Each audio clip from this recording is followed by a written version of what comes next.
Hello అందరికి నమస్తే. నేను జర్నలిస్ట్ రవీందర్.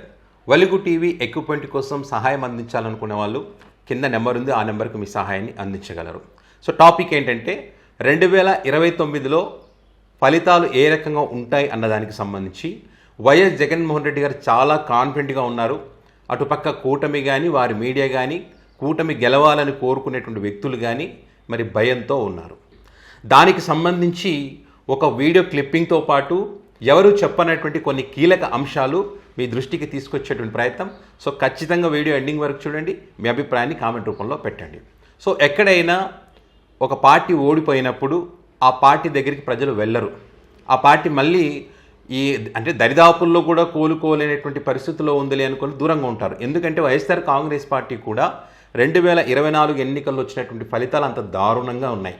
ఇటు పక్క చూస్తే కూటమి 164 సీట్లతో గ్రౌండ్లో జెండా పాతేస్తామని వాళ్ళు ఏదైతే చెప్తా ఉన్నారో మరి ఎందుకంటే కాన్ఫిడెంట్గా వాళ్ళు లేరు. 11 సీట్లు వచ్చిన వైసీపీ పార్టీ కాన్ఫిడెంట్గా ఉంది. అనేక వర్గాల ప్రజలు జగన్మోహన్ రెడ్డి గారిని కలవడం తాడేపల్లి ఆఫీసులో. సో కలుస్తున్నారంటే దాని అర్థం ఏంటి? జగన్మోహన్ రెడ్డి ఇప్పుడు ఓడిపోయి ఉండవచ్చు, భవిష్యత్ అంతా జగన్మోహన్ రెడ్డిదే. ఇప్పుడు న్యాయం జరగకపోయినా కనీసం జగన్ గారు అధికారంలోకి వచ్చిన తర్వాత న్యాయం జరుగుతుందనేటువంటి ఒక నమ్మకం వారిలో ఉంది కాబట్టి వెళ్తూ ఉన్నారు. మరి గ్రౌండ్లో బలంగా ఉన్నామని చెప్పుకున్నటువంటి వారి దగ్గరికి వెళ్ళి సమస్యలు చెప్పుకోవాలి కానీ అసలు పార్టీ కోలుకోలేదు అని ఏదైతే కూటమి ప్రచారం చేస్తుందో వారి దగ్గరికే వెళ్ళి సమస్యలు చెప్పుకుంటున్నారంటే దాని అర్థం ఏమిటి? అండ్ మరొక కీలకమైనటువంటి విషయం, ఇక్కడ సచివాలయంలో కానీ జిల్లాలలో కానీ సీనియర్ అధికారులు చేస్తున్నది ఏంటయ్యా అంటే ఆచితూచి అడుగులు వేస్తూ ఉన్నారంట. ప్రభుత్వం యొక్క విధానాలకు సంబంధించి జగన్మోహన్ రెడ్డి గారిని మైండ్లో పెట్టుకొని ఏది పడితే అది అమలు అంటే ఇక్కడ అధికారులు పైన ప్రభుత్వ పెద్దలు ఏది చెప్తే అది అధికారులు పాటిస్తారనేది చెప్తారో పోలీస్ వ్యవస్థ కొంతమంది పోలీస్ అధికారులు చేస్తున్నప్పటికీ సో ఈ పరిణామాలన్నీ గమనిస్తూ భవిష్యత్తులో దీని ప్రభావం ఖచ్చితంగా కూటమి పైన ఉంటుంది. ప్రజలు ఇది గుర్తుంచుకుంటున్నారు, ప్రజల్లో చర్చ జరుగుతుంది, జగనే మేలు అనే పరిస్థితికి వచ్చారనేటువంటి ఆలోచనతో వారు ఆచితూచి అడుగులు వేస్తూ ఉన్నారనేది ప్రధానంగా వినిపిస్తున్నటువంటి మాట. అండ్ మరొకటి, ఐఏఎస్లు ఐపీఎస్లు వాళ్ళకు ఖచ్చితంగా రాజకీయాలపై అంటే ఎవరు అధికారంలోకి వస్తారనే దానిపైన ఒక అంచనా ఉంటుంది.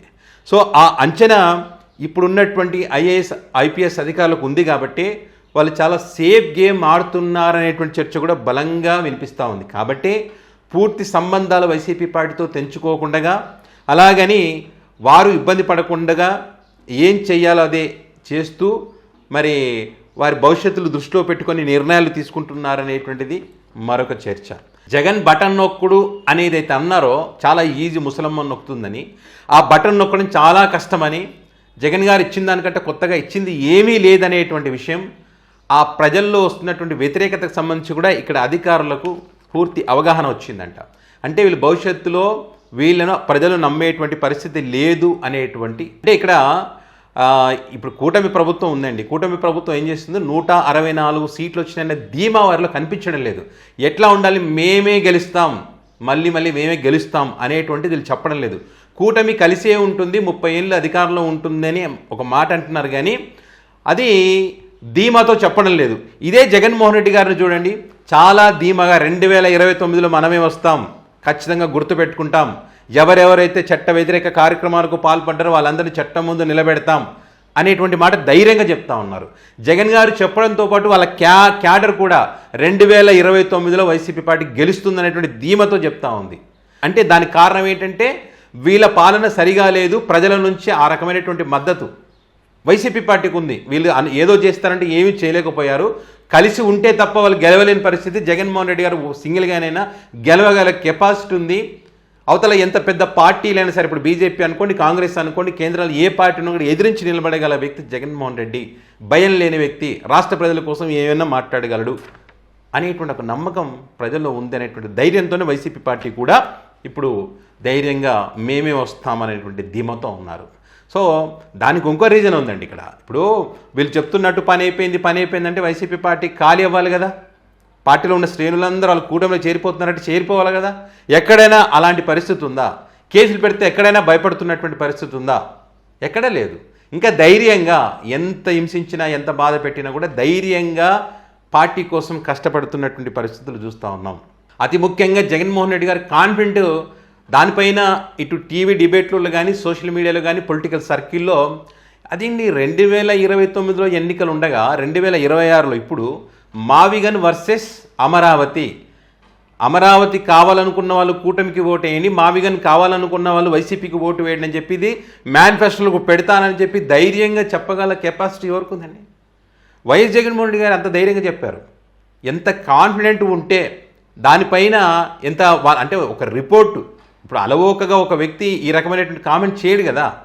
సో దాని వెనుక గ్రౌండ్ రిపోర్టు, అక్కడ ఉన్నటువంటి వాస్తవ పరిస్థితులు వీటన్నిటి తెలుసుకున్న తర్వాత దానివల్ల ఇప్పుడు అమరావతి అనేటువంటి అంశానికి సంబంధించి మేధావులలో ఏం చర్చ జరుగుతున్నటువంటి విషయాలపైన ఆ రిపోర్ట్ తీసుకున్న తర్వాతనే ఈ మాట చెప్పారు జగన్మోహన్ రెడ్డి గారు అని. సో దానికి సంబంధించి ఇప్పుడు విజయవాడ గుంటూరు ప్రాంతాల్లో కూడా మేధావులు చెప్తున్నది ఏంటి? సాధ్యం కానటువంటి అమరావతి కన్నా సాధ్యమయ్యేటువంటి కళ్ళ ముందు కనిపిస్తున్నటువంటి ఈ మావిగన్ చాలా ఉత్తమమైనటువంటిది అనేటువంటి మాట బలంగా వినిపిస్తున్నటువంటి పరిస్థితుల్లో ఖచ్చితంగా జగన్మోహన్ రెడ్డి గారు కాన్ఫిడెంట్ వెనక వీళ్ళంతా ఉన్నారనేది మనకి క్లియర్. ఇక్కడ ముఖ్యంగా ఒక్కటి చూడండి, వీళ్ళ భయం ఎంత ఉందో. అమరావతి అంటున్నారు కదా. Yes, okay. అమరావతి రాజధానికి సంబంధించి జగన్మోహన్ రెడ్డి వచ్చినా కూడా దీన్ని కదిలించకుండా చట్టం చేశాం అని చెప్పి దానికి సంబంధించిన లీగల్ వీడియోలు కూడా లాక్ చేసేటువంటి ప్రయత్నం. సో ఇక్కడ అర్థం చేసుకోవాల్సింది ఏంటంటే జగన్మోహన్ రెడ్డి వస్తాడు అనేది వీళ్ళు ఫిక్స్ అయ్యారు. జగన్మోహన్ రెడ్డి వచ్చినా కూడా కదిలించకుండా చట్టం చేశామని, అంటే 2029లో జగన్మోహన్ రెడ్డి వస్తాడు అని. ఈ వీడియో ఒకసారి అది వినండి. సాధారణంగా మన ప్రజాస్వామ్యంలో ప్రభుత్వాలు మారినప్పుడల్లా ఒక ట్రెండ్ చూస్తుంటాం. పాత విధానాలు పక్కన పెట్టేయడం, మళ్ళీ కొత్త ఫైళ్లు తెరవడం, ఒక పథకం పేరు మార్చడం, లేదా ఒక ప్రాజెక్ట్ ఆగిపోవడం, అది మనకు బాగా అలవాటే కదా. కానీ ఒక రాష్ట్ర భవిష్యత్తును నిర్ణయించే రాజధాని విషయంలో పరిస్థితి ఏంటి? ఒక నగరం తన చుట్టూ భవిష్యత్తులో ఏ ప్రభుత్వము చెరపలేని ఒక అభేద్యమైన చట్టపరమైన కోటను ఎలా నిర్మించుకుంది అనేది ఈనాటి మన డీప్ డైవ్ ముఖ్య ఉద్దేశం. ఎగ్జాక్ట్లీ. మన ముందున్న సోర్సెస్ చూస్తే పార్లమెంట్ బిల్లులు, రాజ్యాంగ సవరణ పత్రాలు, సుప్రీంకోర్టు తీర్పులు, కొన్ని ఎకనామిక్ డాక్యుమెంట్లు, ఇవన్నీ ఒకటే విషయాన్ని చాలా బలంగా చెప్తున్నాయి. అదేంటంటే అమరావతిని ఇక ఏ ప్రభుత్వం వచ్చినా మార్చలేరు. సో అసలు ఒక రాజధాని నగరం అస్థిరత నుండి ఒక శాశ్వతత్వానికి ఎలా మారుతుందో ఈ ఆధారాల ద్వారా కాస్త విడమర్చి చూద్దాం. రైట్. ఇక్కడ గమనించాల్సిన అద్భుతమైన విషయం ఏంటంటే దీన్ని అర్థం చేసుకోవాలంటే మనం ముందుగా ఒక చిన్న భ్రమను తొలగించుకోవాలి. ఎలాంటి భ్రమ? రాజధాని అనగానే మనం కేవలం కొన్ని ప్రభుత్వ భవనాలు, ఒక అసెంబ్లీ, సెక్రటేరియట్ అని మాత్రమే అనుకుంటాం కదా. కానీ ఈ డాక్యుమెంట్స్ లోతుగా పరిశీలిస్తే ఇది భారతదేశ సమాఖ్య వ్యవస్థలో, అదేనండి ఫెడరల్ సిస్టంలో విధానపరమైన స్థిరత్వానికి సంబంధించిన అతిపెద్ద కేస్ స్టడీ. రాజధాని అనేది కేవలం ఒక ప్రదేశం కాదు, అది ఇట్లా లీగల్ వీడియోస్ ద్వారా వాళ్ళు చెప్పే ప్రయత్నంలో ఏమవుతుందంటే ఇక్కడ ఎవరు వచ్చినా కూడా మార్చలేరు అని అంటున్నారంటే ఎవరో వస్తారని కదా. ఇంకా వచ్చేది ఎవరు 2029లో అంటే వైఎస్ జగన్మోహన్ రెడ్డి కదా వీళ్ళకి అపోజిషన్. సో వాళ్ళు అదే ముందే ఫిక్స్ అయ్యారు, 2029లో జగన్మోహన్ రెడ్డి గారు వస్తారు, వచ్చినా కూడా ఇది మార్చకుండా మేము ఇది చేశాము అని ప్రజలకు చెప్పేటువంటి ప్రయత్నం. దీని ఎగ్జాంపుల్గా చూపిస్తూ చాలామంది మీరు ఈరోజు ఈ మాట అంటున్నారంటే మీరు మీ ఓటమిని ఒప్పుకున్నట్టే జగన్మోహన్ రెడ్డి గారి గెలుస్తాడని మీరు ముందే ఫిక్స్ అయ్యారు అన్నది క్లారిటీ పబ్లిక్కి.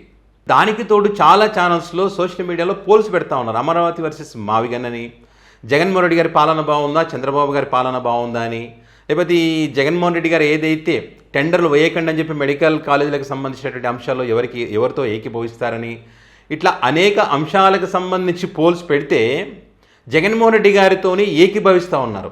ఒక అంశానికి సంబంధించి అనుకోండి, ఒక అంశానికి సంబంధించి సరే అదేదో జరిగింది అనుకోవచ్చు, కానీ ప్రతి అంశం ఏదైనా సరే తీసుకోండి జగన్మోహన్ రెడ్డి గారితోనే ఏకీభవిస్తున్నట్టు వాళ్ళకు అనుకూలంగా ఉండేటువంటి మీడియాలలో కూడా మనం చూస్తూ ఉన్నాం.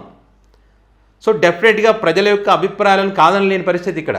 మీరు దీని ఏమంటారు, ఇది శాస్త్రీయంగా ఉండదు, ఇది తీసుకోవడానికి వీలు లేదు అని చెబుతూనే లోపల మాత్రం ఖచ్చితంగా దాన్ని సీరియస్గా తీసుకున్న పరిస్థితి కూటమి. ఎందుకంటే అక్కడ పోల్లో పాల్గొంటున్నది ఒకరో ఇద్దరో కాదు, లక్షల్లో పోల్స్లో పాల్గొంటున్నారు.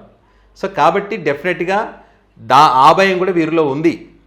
ఏం చేసైనా గెలవాలంటే ఏం చేయడానికి ఏముంది చెప్పండి. మీరు కలిసే ఉన్నారు, మొన్న ముగ్గురు కలిసే ఉన్నారు, అంతకుమించి ఏమైనా చేయడానికి ఉందా? అంతకు మించి చేయడానికి ఏమైనా ఉందంటే మీరు ఇచ్చిన ప్రతి హామీ అద్భుతంగా అమలు చేస్తూ జగన్మోహన్ రెడ్డి గారిని ప్రతి దానిలో ఇరికించి తిడుతూ తల్లి చెల్లి గొడ్డలిపాటని అవన్నీ మానేస్తే ఏదో ఎంతో కొంత మీకు ఓట్లు పడతాయి. లేకపోతే ఖచ్చితంగా మీరు ఏదైతే భయపడతా ఉన్నారో అదే జరుగుతుంది.